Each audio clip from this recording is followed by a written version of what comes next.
Salut, Jérôme pour WRFPV. On se retrouve sur la chaîne aujourd'hui pour parler tuning et plus précisément du tuning avec la version 4.3 de Betaflight. C'est parti!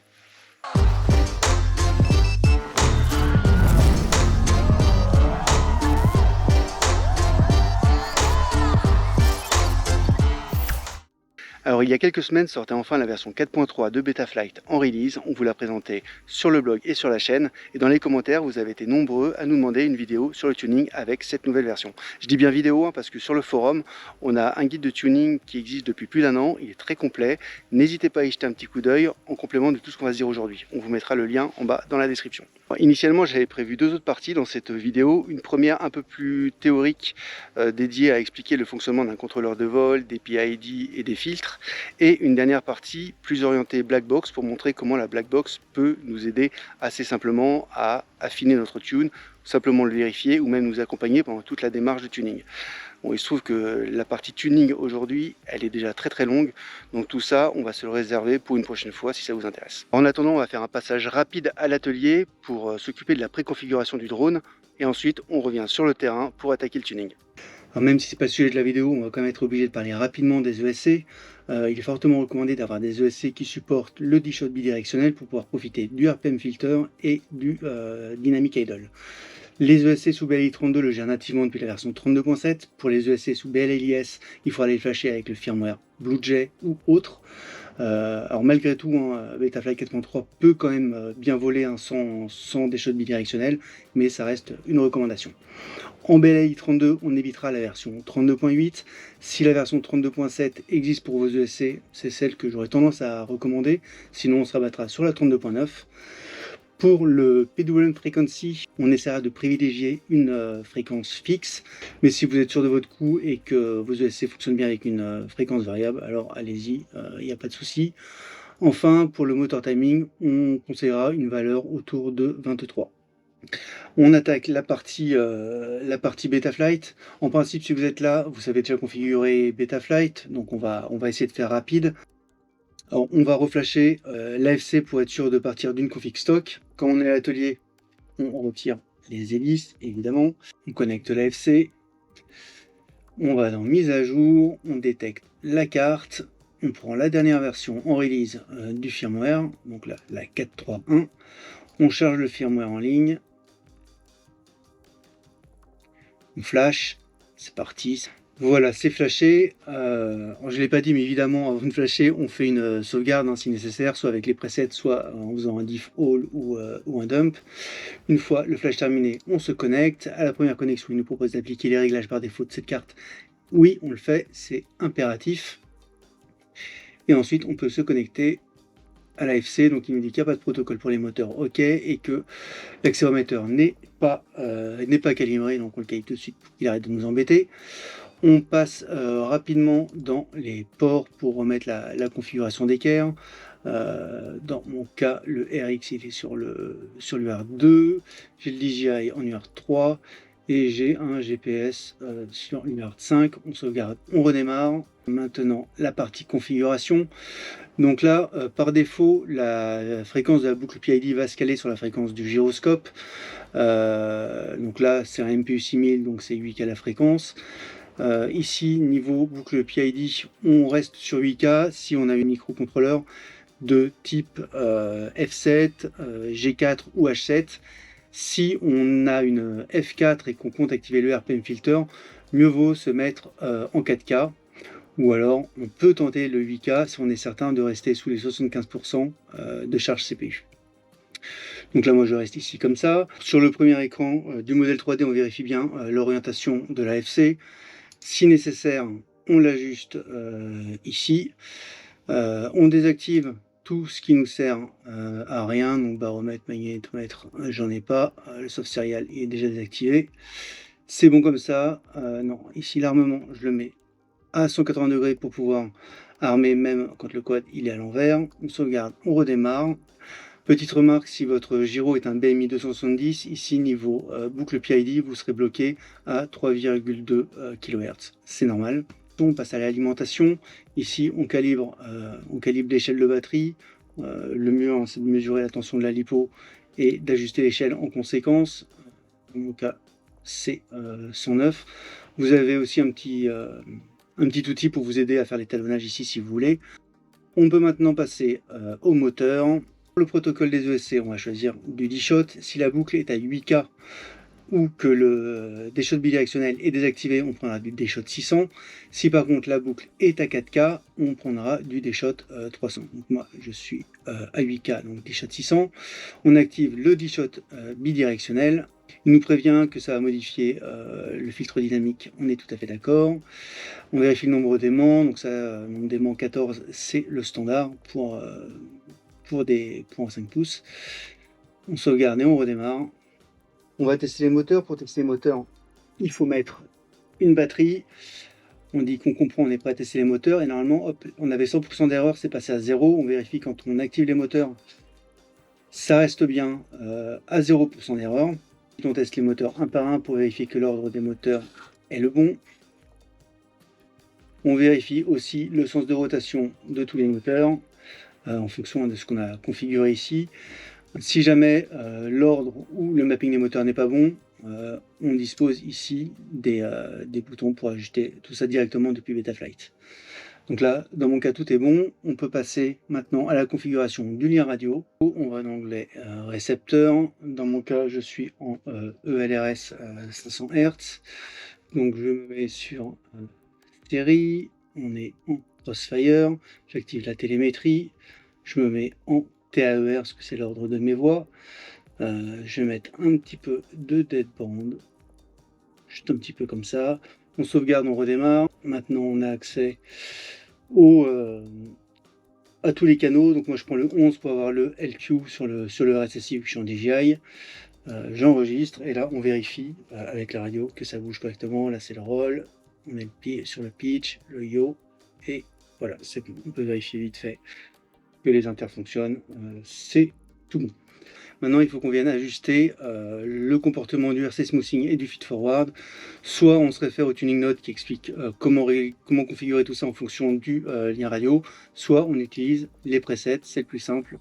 Donc moi je suis en ELRS et en 500 Hz, donc je prends le preset 500 Hz, on sélectionne les options qui vont bien. Moi je vais prendre Freestyle, Serial, je vais la valeur du pack entier. Et ici, vous allez voir pourquoi je choisis Freestyle, c'est pas un hasard. Quand je clique ici sur voir en ligne, on va regarder en détail comment est fait le preset et on va voir pourquoi on a choisi Freestyle. Alors on jette un rapide coup d'œil au détail du preset ELRS et on s'aperçoit qu'à partir du profil HD Freestyle, on se retrouve avec un RC Smoothing Autofactor à 250. Et je trouve ça énorme, ça rajoute de la latence, c'est très désagréable. Donc tous les profils au-dessus de Freestyle ont cette valeur, donc je recommande de ne pas les utiliser. Le profil Freestyle est à 120, ça fait déjà beaucoup, mais ça va, là c'est beaucoup moins gênant au pilotage. Donc je vous recommande d'utiliser ce profil, quitte à ensuite modifier le RC Smoothing Autofactor à la main et de lui donner une valeur entre 30 et 60 pour avoir quelque chose de réactif.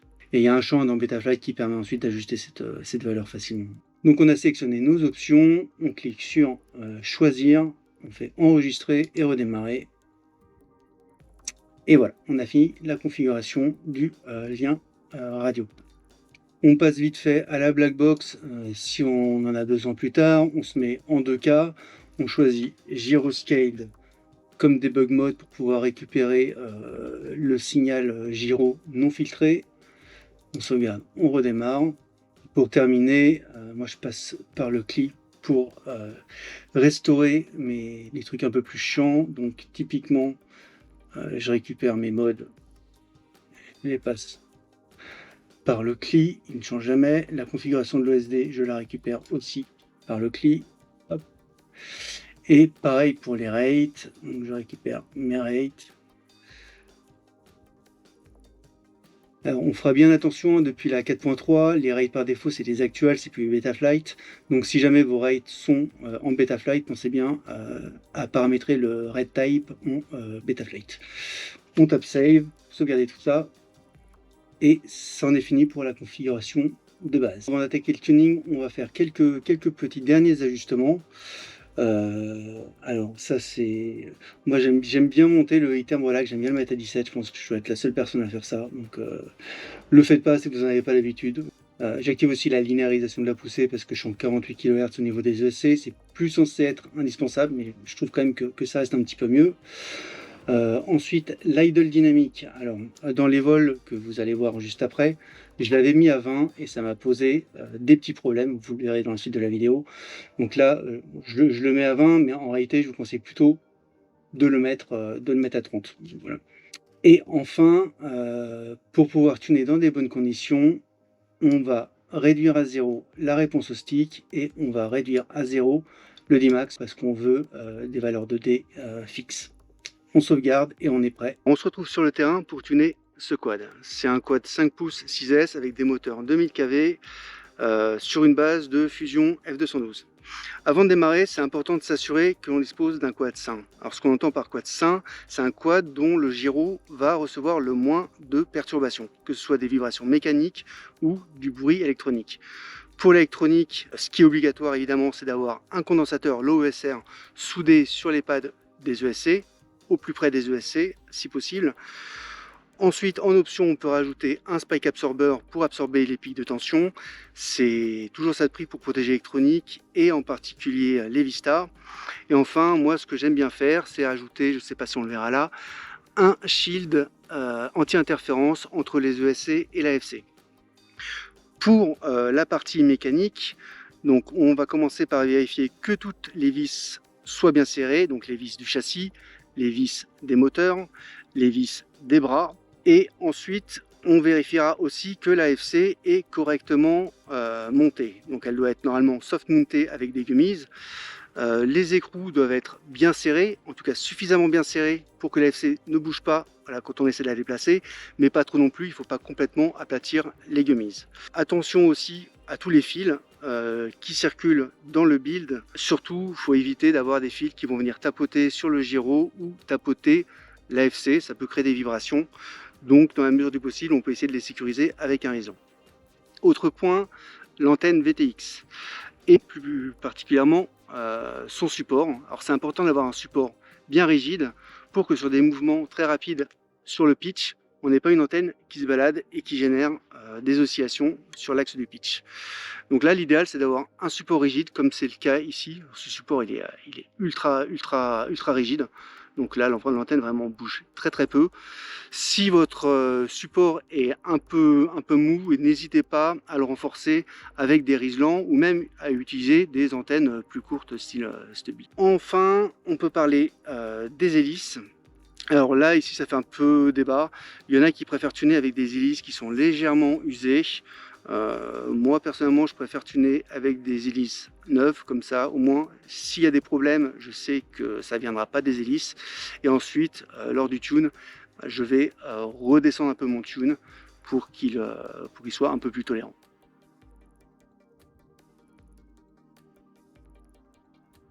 Un mot sur la méthodologie de tuning. On va suivre la méthode qui est recommandée par les développeurs Betaflight et suggérée au travers des différents écrans de Betaflight Configurator. Il y a d'autres méthodes de tuning, ça ne veut pas dire qu'elles sont moins bonnes, évidemment. Alors sur le terrain, vous allez avoir besoin de vous connecter à votre machine pour faire les différents réglages. Ici, vous avez le choix des armes. Soit vous utilisez un ordinateur portable, soit un smartphone avec l'appli SpeedyBee ou Betaflight, soit vous utilisez les scripts Lua avec votre radio ou ELRS.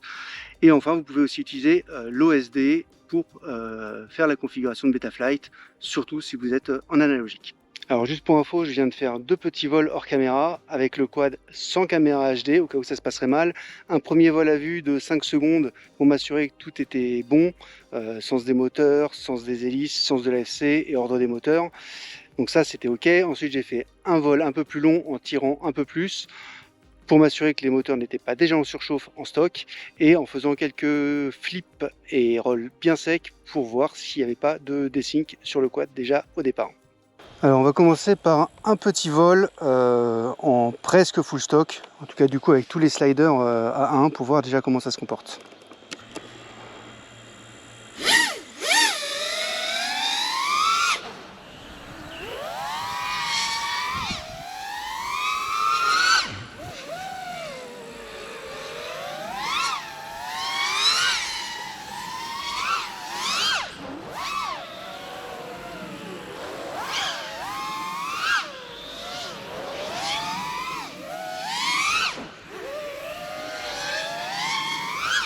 c'est quand même pas dégueu.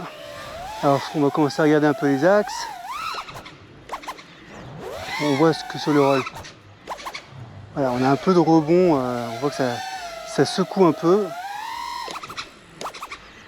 Pareil pour le flip, on voit qu'on a un rebond hein, même qui se répète plusieurs fois et qui s'atténue progressivement. On va regarder pour les i. Ça bouge un peu, mais c'est pas trop mal. On va faire un peu de pompage de gaz. Alors là, par contre, c'est vraiment pas mal du tout, hein, ça bouge pas.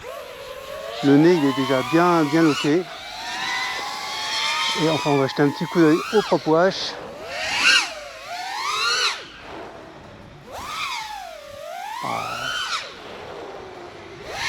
Ouais, s'il y en a un petit peu quand même. Il y a du prop wash, mais c'est quand même pas...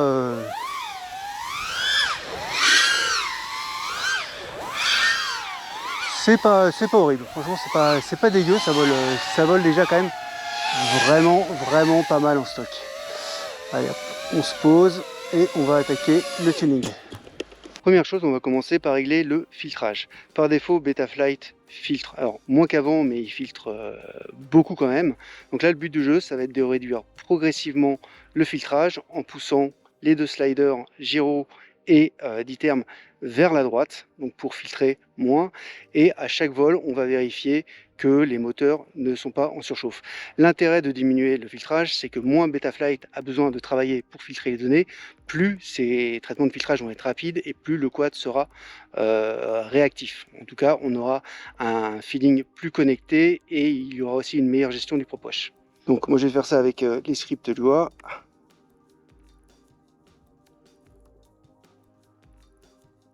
On va dans Simplified Tuning pour utiliser Slider.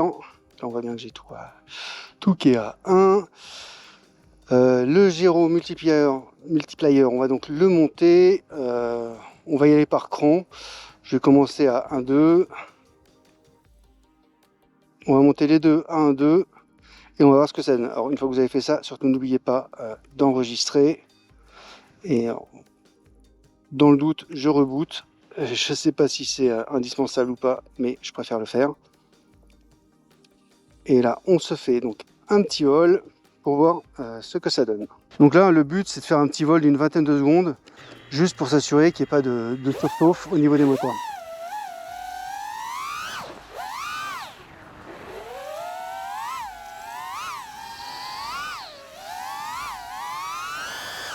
On met quelques foules. On n'essaie pas de se tuer.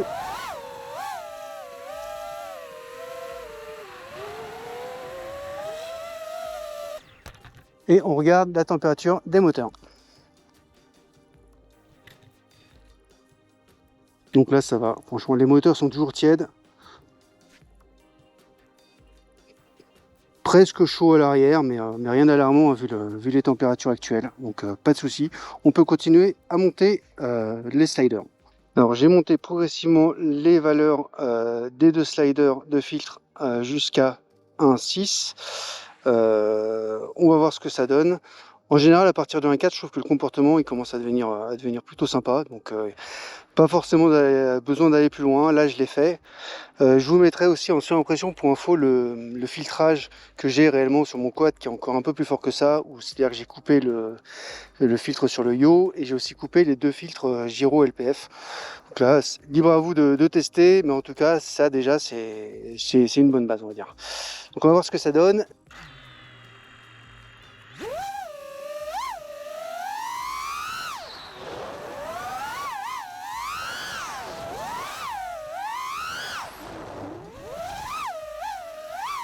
Là, on voit que même, rien que sur le prop wash déjà, on est beaucoup mieux qu'en stock. Hein. On a beaucoup moins de prop wash déjà. C'est déjà nettement mieux. On va regarder la température des moteurs et si c'est bon, on va s'arrêter là. Donc, les moteurs avant sont tièdes. Les moteurs arrière sont un poil plus chauds. Rien d'extrême. Donc tout va bien, on s'arrête là, on passe au dé. Maintenant, on va pouvoir s'attaquer aux dés, ou ce qu'ils appellent maintenant atténuation dans Betaflight. Les dés, c'est ce qui joue un peu un rôle d'amortisseur, un peu comme des suspensions de voiture. Ça va permettre d'amortir l'épée pour éviter d'avoir de l'overshoot, du rebond. L'intérêt des dés, c'est que ça permet aussi de réduire le propoche et ça permet de pousser l'épée le plus haut possible pour avoir un quad le plus réactif possible. L'inconvénient des dés, c'est qu'ils ont tendance à amplifier les vibrations qui ont mal été filtrées. Donc comme pour le filtrage, il faut faire attention, on monte les dés progressivement, étape par étape, en s'assurant que les moteurs ne sont pas en surchauffe. Et aussi en vol, essayez de bien faire attention, écoutez le bruit quand on se met full gaz, ça peut commencer à faire un bruit strident, là c'est signe que les dés ils sont un peu trop. Pour les dés, donc on va reprendre un peu le même principe que pour les filtres. On va monter le gain des dés petit à petit. Je vais commencer à 1, 2. On va voir ce que ça donne. On va vérifier la chauffe des moteurs et on va continuer à monter si c'est possible. Donc on va regarder la chauffe moteur et on va aussi écouter s'il n'y a pas un bruit un peu strident qui arrive sur les coups de foule.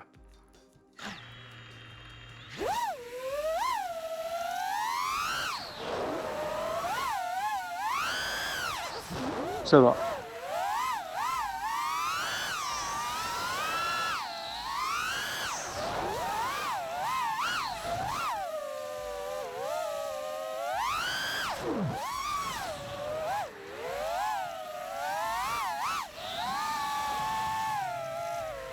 On vient se poser.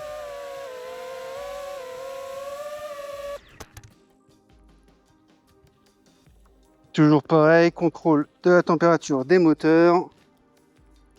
Ça va. Ça n'a pas changé, toujours tiède à l'avant. Toujours un poil plus chaud à l'arrière. Mais ça va. Donc on va continuer à monter progressivement. Je vous reprends à la fin de la montée des dés. Alors du coup là pour les dés, j'en suis à 1.6. Encore une fois, je trouve que c'est une bonne valeur. On verra si on peut monter plus haut, si on s'arrête là. Déjà on va tester comme ça pour voir ce que ça donne.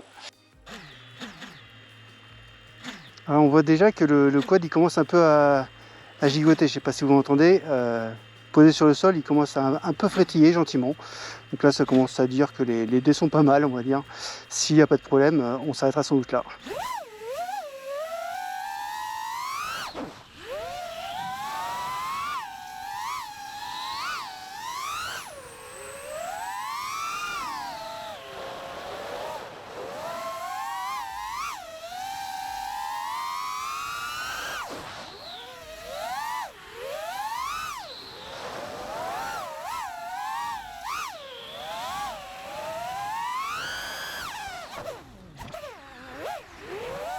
Voilà, on voit que le quad est mou. Hein. Faites ça quand je fais des rolls ou des flips. C'est un peu sec, c'est mou, c'est normal parce qu'on n'a pas encore mis l'été. Mais sinon c'est pas mal, on voit que là le pop-wash il est vraiment... Il a l'air très bien géré. On se pose, on regarde la température des moteurs. On va sans doute s'arrêter là. Pareil. C'est toujours pas plus chaud. Toujours pareil. C'est toujours pareil, mais là comme on voyait que le quad... c'est peut-être un peu plus chaud à l'arrière là quand même. Et comme on voyait que le quad il commençait un peu à frétiller sur le sol, c'est signe qu'on va s'arrêter là. 1.6 c'est déjà très bien comme valeur. Donc on va pouvoir attaquer maintenant l'épée ou le suivi pour trouver le bon équilibre entre l'épée et les dés. On en a fini avec les dés. Pour l'instant en vol ça n'apporte pas grand chose si ce n'est d'avoir un quad un peu mou. Ils vont prendre de l'intérêt une fois qu'on aura monté l'épée. Donc l'épée maintenant dans Betaflight ils appellent ça le suivi ou le tracking. Et en fait le suivi monte à la fois l'épée et les i. Mais pour les i on verra ça plus tard. Pour l'instant on va se concentrer sur l'épée. L'épée c'est ce qui permet d'avoir un quad réactif qui s'aligne le plus vite possible sur la consigne, donc sur ce qu'on lui demande de faire. Là tout l'enjeu va être de trouver le bon compromis entre l'épée et les dés. C'est-à-dire que là, par défaut, si on garde l'épée au minimum, on a les dés qui sont déjà vachement élevés, donc on va avoir un quad qui va être très mou, c'est-à-dire que quand on va déclencher par exemple un roll, le quad va commencer à tourner relativement rapidement, et par contre les dés vont l'amortir très tôt, et il va finir son roll lentement. Donc là, c'est des P qui sont trop bas. Si les P sont parfaitement réglés par rapport au D, le quad va démarrer très vite et s'arrêter parfaitement sur la consigne. Ils seront amortis parfaitement par les dés. Et enfin, si jamais on règle trop de P, ce qui va se passer, c'est que le quad va tourner tellement vite qu'il va dépasser la consigne et il va redescendre ensuite. Et ça fait un effet de rebond, comme ça. Tac, tac. Donc ça, c'est ce qu'on veut éviter. Donc on veut trouver le bon compromis entre les P et les D pour avoir un arrêt net lors des rolls et des flips secs. Dans le vol précédent, on a vu que les rolls et les flips étaient très mous et s'arrêtaient pas proprement. Donc là, on va monter les P progressivement jusqu'à avoir un arrêt net. Je vais commencer à 1, 2. On regarde ce que ça donne sur les flips et sur les rolls.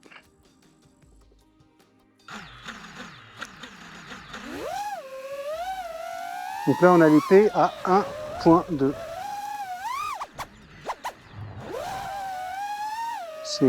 C'est un peu mieux, mais c'est quand même pas encore ça. Vauxhall.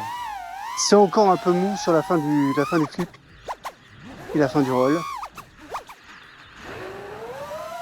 On se pose, on remonte. Alors, du coup, on va aller à 1.4. Save.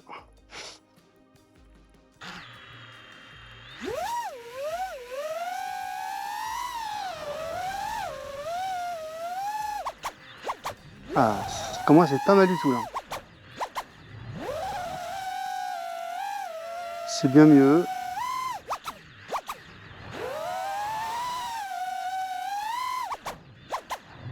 On pourrait presque se satisfaire de ça. On va essayer de monter encore un petit peu.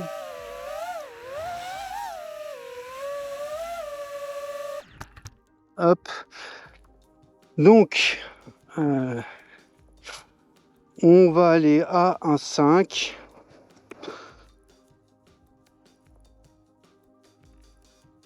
Save.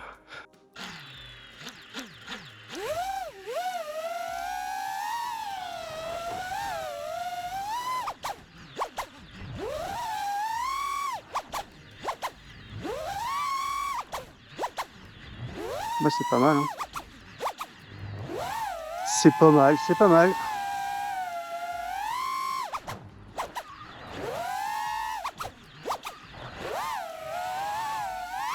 On va essayer de les monter à 1.6 juste pour voir ce que ça donne. Et si on voit trop de rebond, on redescendra à 1.5. 1.6.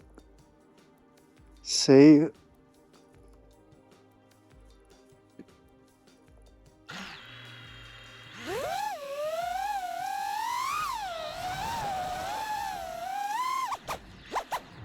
Ah, c'est pas mal en fait, hein.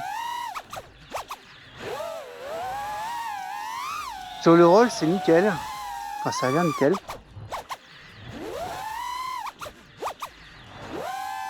Et sur le pitch, c'est pas mal. Et bon, on va s'arrêter comme ça. 1.6 sur les deux, en fait, c'est pas mal du tout. Donc je me pose. Maintenant qu'on a notre balance qui est à peu près bien réglée, je peux remettre le feed forward. Donc moi, j'aime bien le mettre à 0.8. Ici, chacun fait comme il préfère. Encore une fois, c'est une question de feeling perso. Sachant que plus on a de feed forward, plus le quad sera connecté. Mais je trouve que sur les mouvements secs, des fois, ça fait des trucs un peu bizarres. Donc je préfère m'arrêter à une valeur autour de 100 en fait, à peu près. On en a à peu près terminé avec la balance entre les P et les D. Alors j'ai dit à peu près parce que si vous constatez une différence de comportement entre le roll et le pitch, par exemple si un des deux axes peut supporter plus de P ou plus de D, n'hésitez pas à utiliser les deux sliders supplémentaires dans les sliders avancés qui vous permettront d'augmenter un peu les D ou les P sur un des axes. Si vous voulez pas vous prendre la tête, le plus simple c'est de niveler par le bas comme on le faisait sur les anciennes versions, c'est-à-dire trouver la bonne valeur de P qui n'engendre aucun rebond sur les deux axes, tant pis si un des deux axes est un tout petit peu plus lent que l'autre. On pourrait s'arrêter là, mais on n'a pas encore parlé des I ou dérives maintenant dans Betaflight. Les I, c'est ce qui va permettre de lutter contre la dérive du quad au fil du temps et aussi de résister aux influences extérieures comme le vent par exemple. Alors, les I aussi jouent sur le feeling qu'on a avec le quad, c'est-à-dire plus vous aurez des valeurs de I hautes et plus le quad aura un feeling ancré dans sa ligne si je peux dire. Donc là, il y a une partie ici préférence perso, mais il y a aussi quand même une partie réglage, c'est-à-dire que pour s'assurer que c'est quand même bien réglé, vous pouvez envoyer un coup de full, couper les gaz, laisser votre quad tomber sur la tronche ou sur le dos et voir s'il maintient sa consigne, sa position. Si c'est le cas, c'est que c'est bien réglé. Si c'est pas le cas, vous pouvez monter un petit peu les I. Sachant qu'il y a une bonne petite brise là qui souffle, donc c'est possible qu'il soit un petit peu dérangé, on va regarder.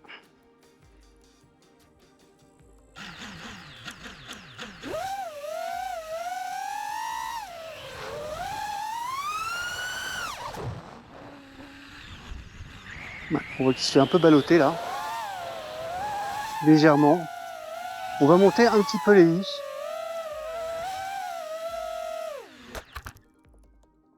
On va monter à 2, on va voir ce que ça donne. 1.2 plutôt. Pas 2, non, certainement pas 2.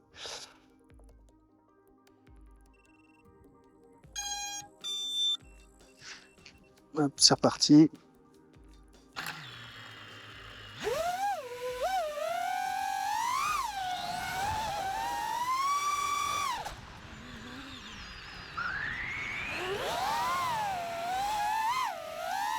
Ça bouge encore un chouïa, mais là il y a du... Là ça souffle.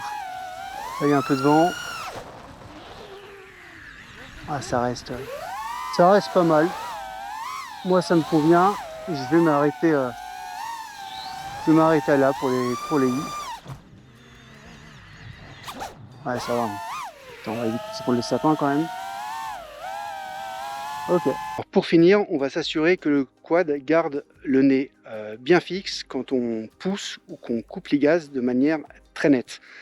C'est-à-dire que quand on va donner un coup de gaz et couper, le nez du quad il va pas se balader comme ça.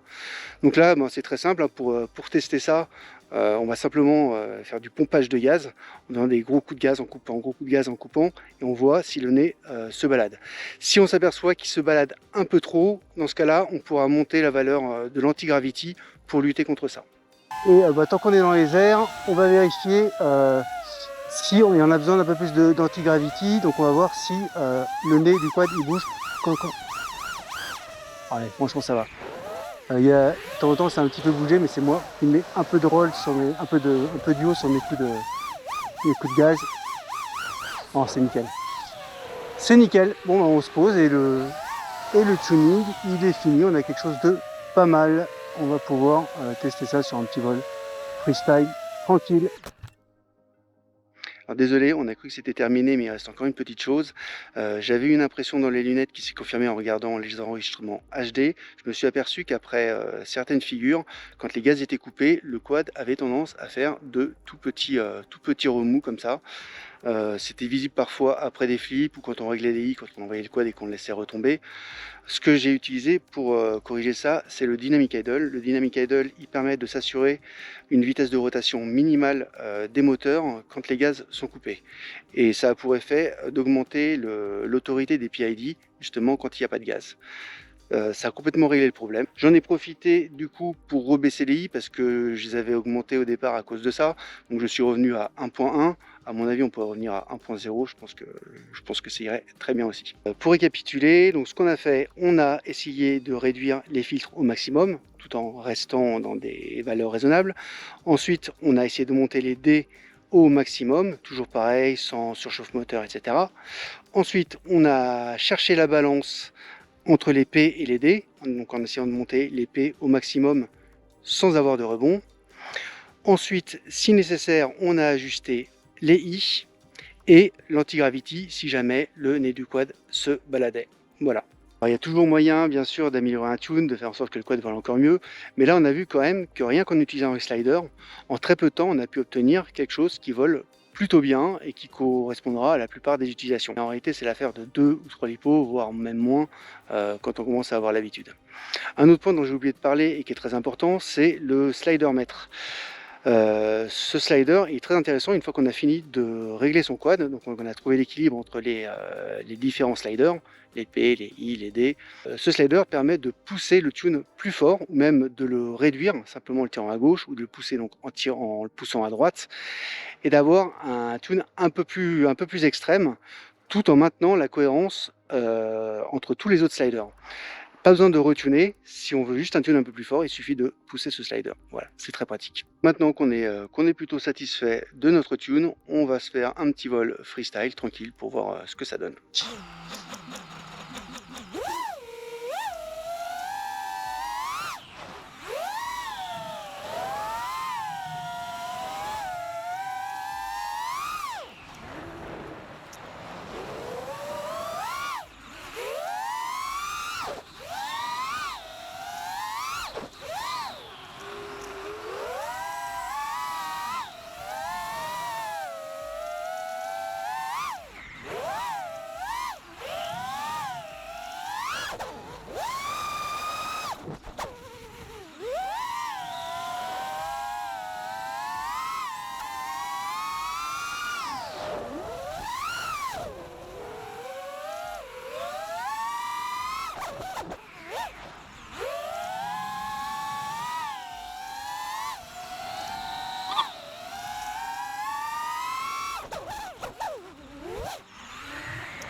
Nickel! On espère que ce tuto vous aidera à tuner vos machines sous Betaflight 4.3. Si c'est le cas, n'hésitez pas à laisser un petit pouce bleu sous la vidéo, à activer la cloche pour être prévenu des prochaines vidéos. D'ailleurs, on aura peut-être l'occasion de regarder un peu plus en détail une black box issue de ce quad avec ce tune. Merci d'avoir suivi la vidéo jusqu'au bout. Je vous dis à bientôt. C'était Jérôme pour WeAreFPV.